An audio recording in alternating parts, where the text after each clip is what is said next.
Okay guys, so I'm going to show a single replay. I'm trying a shorter video because when I do gameplay analysis, sometimes the videos are too long, so I'm just doing one this time. Let me know if you have any feedback on that.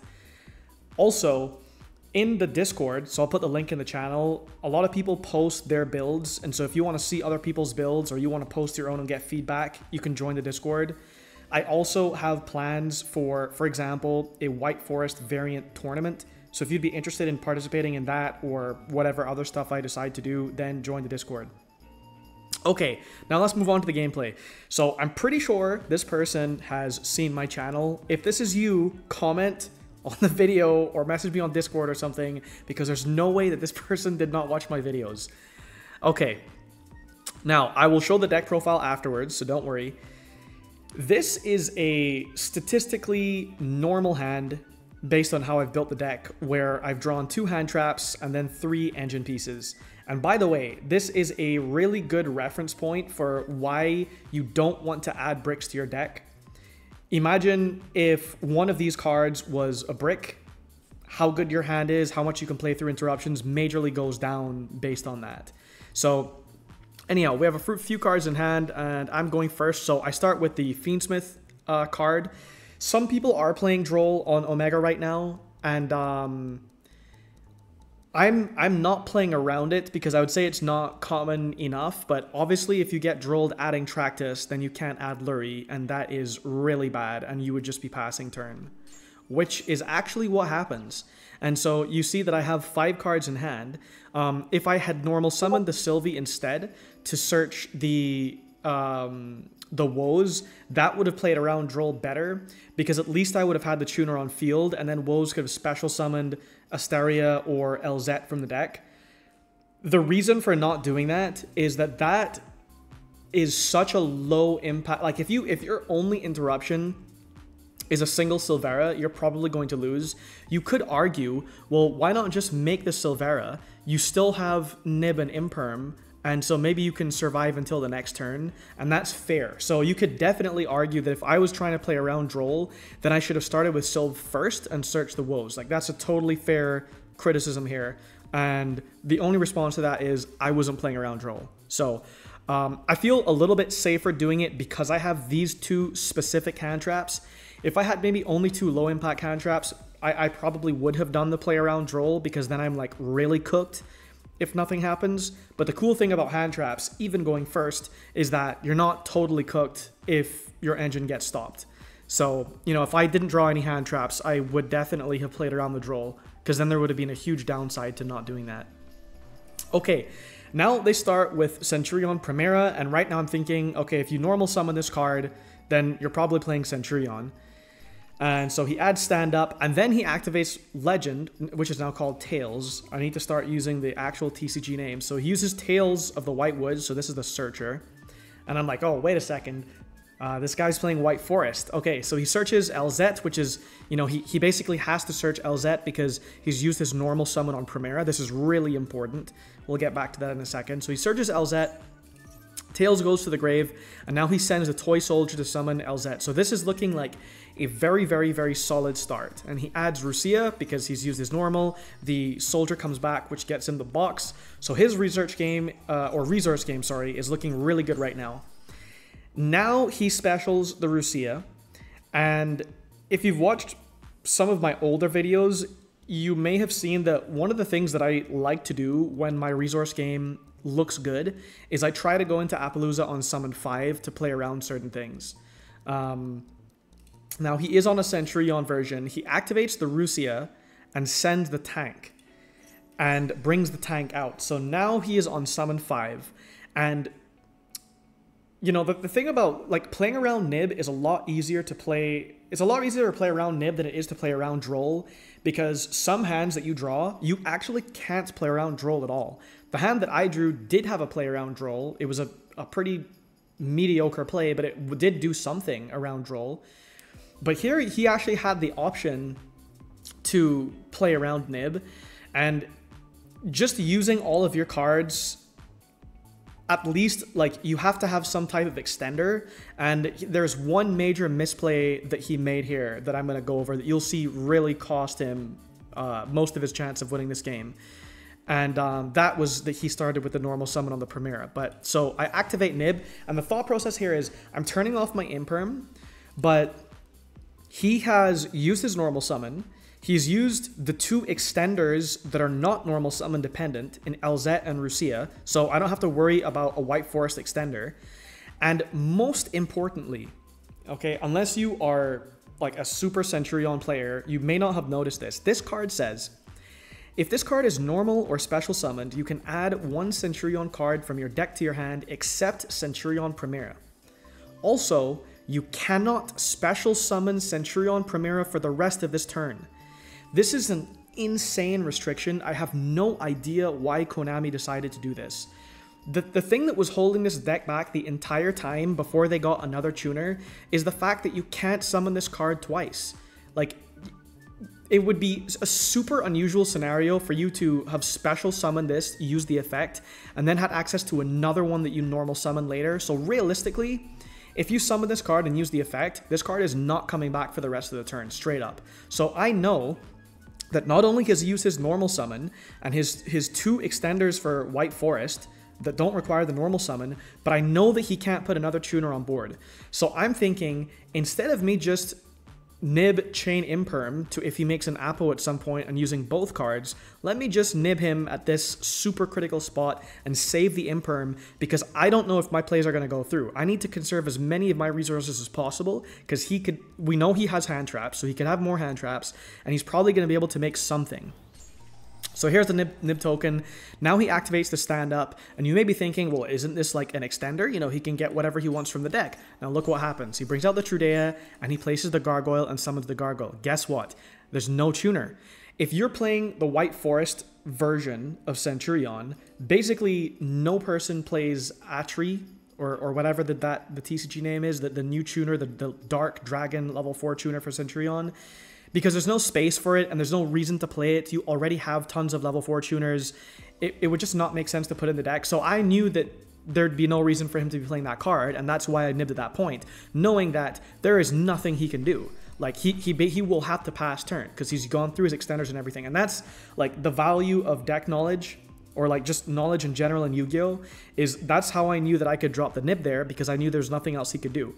So yeah, he needed to make like a Little Knight or an Appaloosa or anything that would help him play through the Nibiru. I know that, you know, maining Rafflesia for the Gravedigger's trap hole is not realistic, but there are ways to at least cut your losses. And if you're playing a version like Centurion, the Little Knight is not that bad of a way to play around Nib if you can't commit resources to Appaloosa, because as long as you have, you know, something in your trap zone and then you've brought back like the Primera or whatever, you can at least still make a Synchro 12 play. So anyhow, here I draw Prosperity for turn, and I'm thinking that I need to clear the box and make sure that he doesn't have a way to follow up, because I don't normally play this deck to OTK. So I'm not really like, I actually probably need to look into those lines better to think about what are optimal ways to OTK. So I activate the Tractus that I got last turn, Lurie, and I bring out the Lurie, and now he specials the Trudea. And here's actually a super sick play on his part.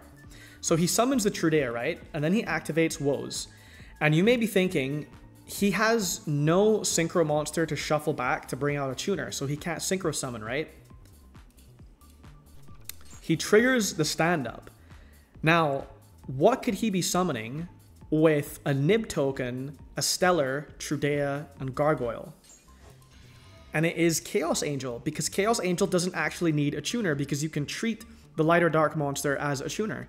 And so he uses Woes to bring out a Stellar, which is great to have in rotation. He already has Elzet in rotation, so there's no reason to put a second Elzet in grave.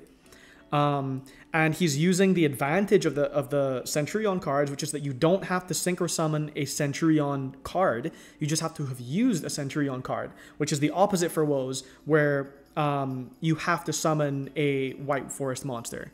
So he brings out the Chaos Angel, which is protected by Light and Dark. It doesn't say that on the replay.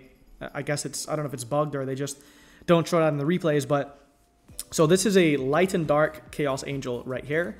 and he gets to banish the Lurry, which is obviously, you know, good to keep that out of rotation. So now I use my normal summon, and the thought process here is I prefer to save the Prosperity.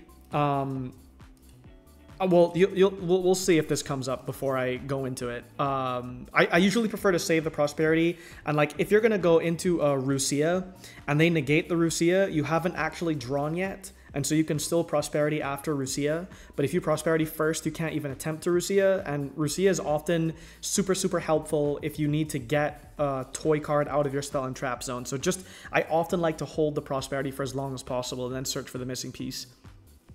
Anyhow, so I go for the Legend because I know that I have enough material to discard, so I send the Woes to bring out the LZ, and that gives me the Rusia. And I want extenders, right? Because I had to use my normal summon, so it's not like I can go for a Stellar. So that's why I want the Rusia to be live, and I'm not just shotgunning the Prosperity.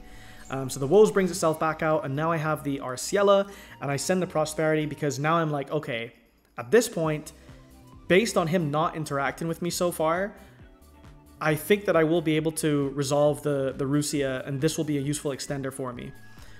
So I special the Rusia, sending the Woes again, and now I want to be able to go through my resources as efficiently as possible, so I use one of the Synchros as material for going into Closed Heaven, so that I'll be able to bring back like the Sylve later on.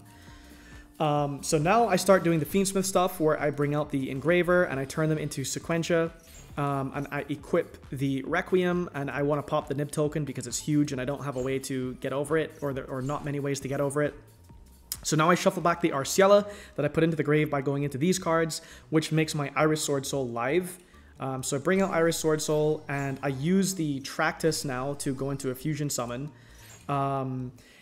And the reason that I'm doing this, because you may be thinking, like, why don't you try to go for a Dies Irae or something? The problem is that his Chaos Angel is protecting all Synchro monsters, which right now is just himself, from monster effects, and all monsters from being destroyed by battle. So I at least want to match that. I don't want him to have this technological superiority. So Necroquip Princess is the way that I can get a level 6 dark monster onto the field, to go into my own Chaos Angel. So now we both have light and dark Chaos Angels. I get rid of his toy box because we have to check each other's resource game. I don't want him to be cycling through resources. I want to be the only one that can cycle through resources.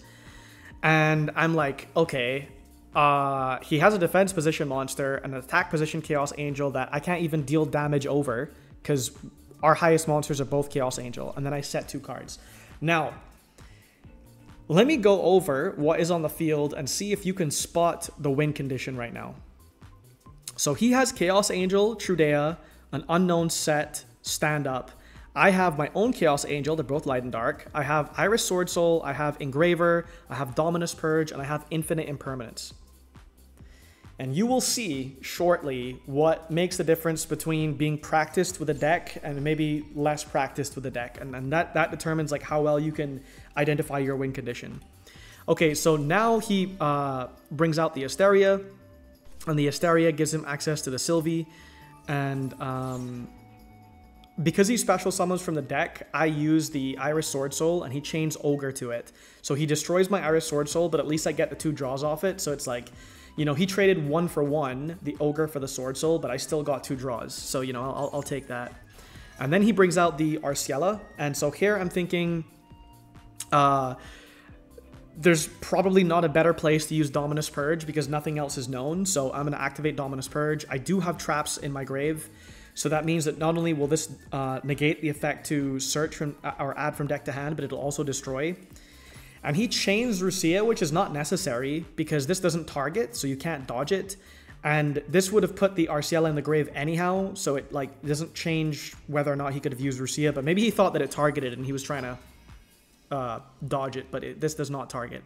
Super solid card, I really like it. Okay, so now we're getting very close to identifying the win condition based on what we have on the field. Remember, both Light and Dark Chaos Angel. He has the Draco Berserker. And this is when I thought this guy has watched my videos, because I've never seen anybody else play this card. So he goes to attack, and he deals damage. Now, Draco Berserker has to actually...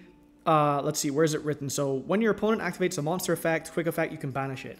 If this attacking card destroys an effect monster by battle and sends it to the graveyard, this card gains attack equal to the destroyed monster's original attack and can make a second attack on a monster during this battle phase.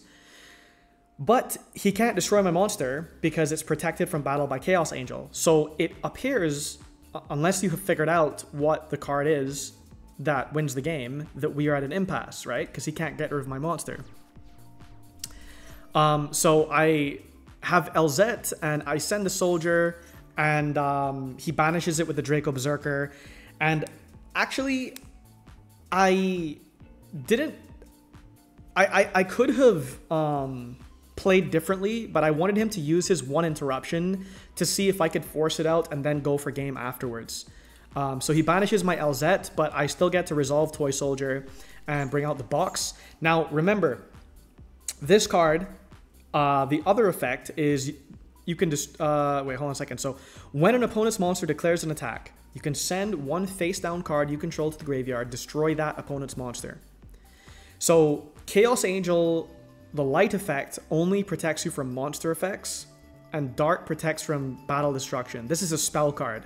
So he can't attack me anymore, basically, if I have a toy box. That's one of the reasons that I prioritized getting rid of his toy box earlier, because if you're playing a mirror, or like, you know, almost a mirror, but he's on a different sub-engine, then who has toy box the longest can determine who wins the game just because of your card economy in the long run. So both of us really want access to this card, and so I get that off of the soldier, even though he's banished the reset, but he had no way to stop me getting the box. So now I activate box and I set the tank and the soldier, because I didn't go through those before, and here is the win condition. So you may recall, in the very beginning of this game, after I had to pass to the single Drill and Lockbird, I thought I'm probably going to get into a resource grind, and I want to save my Imperm.